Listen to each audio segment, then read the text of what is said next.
Belt షాపులు కూడా ఒక ఏరియా వాళ్ళు ఒకరికి వెళ్ళడానికి వెళ్ళలేదు. ఏ ఏరియాకి సంబంధించిన వాళ్ళు ఆ పరిధిలోనూ ఆ ఏరియా బెల్ట్ షాప్ ఉంటే ఆ షాప్ దగ్గర కొనుక్కోవాలి. రెండో వాడు దూరడానికి వెళ్ళలేదు. ఇవన్నీ ఈవినింగ్ అన్ని పెట్టి ఆ బాండ్ మీద సంతకం పెట్టించి ₹1,00,000 క్యాష్ కాకుండా చెక్కులు ఇవ్వమని, అంటీ చెక్కు లేకపోతే ₹1,00,000 చెక్కు వేసేమని అదంతా కూడా ఒక దగ్గర పెడతారు. అది బయలులో రాసుకుంటారు. ఎవరి దగ్గర ఏమన్నా ఎవరు చెక్ ఇచ్చారు చెక్ ఇట్లతో చేసిందని బయలు అసలు అసలు ఏం చేద్దాం అనుకుంటున్నారండి? ఆంధ్రప్రదేశ్ రాష్ట్రం నవ్వొస్తుంది కూడా. బయలాలు రాసుకుంటారంట, ఒకళ్ళు బెల్ట్ షాప్ పరిధిలో ఇంకోళ్ళు దూరకూడదంట.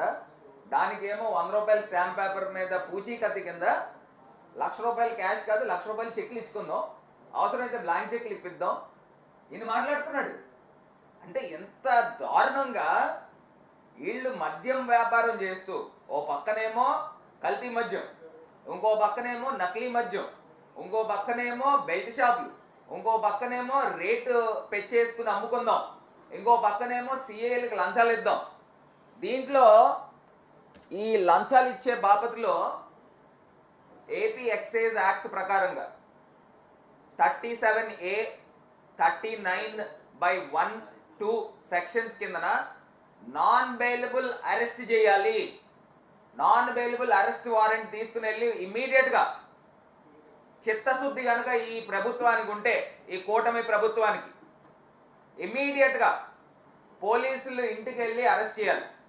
ఎవరెవరికి సంభాషణలు చేశాడు ఇవన్నీ బయటికి తీస్తే, చిత్తశుద్ధితో మళ్ళీ చెప్తున్నా, ఒకవేళ నిజంగా తెలుగుదేశం పార్టీ అధిష్టానం ప్రమేయం లేకుండా ఇది జరుగుతుంది అని అంటే ఇమీడియట్ గా పార్టీ నుంచి సస్పెండ్ చేయండి, ఇమీడియట్ గా అరెస్ట్ చేయండి. ఏ సెక్షన్స్ అయితే వస్తాయో ఆ సెక్షన్స్ ప్రకారంగా అరెస్ట్ చేయండి. దీంతో పాటు కరప్షన్, డైరెక్ట్ గా ఒక ప్రభుత్వ అధికారులకి లంచాలు ఇద్దాము, ఎక్సైజ్ డిపార్ట్మెంట్ కి నార్త్ సిఐకి సౌత్ సిఐకి ఇద్దామని చెప్పి డైరెక్ట్ మాట్లాడుతున్నాడు.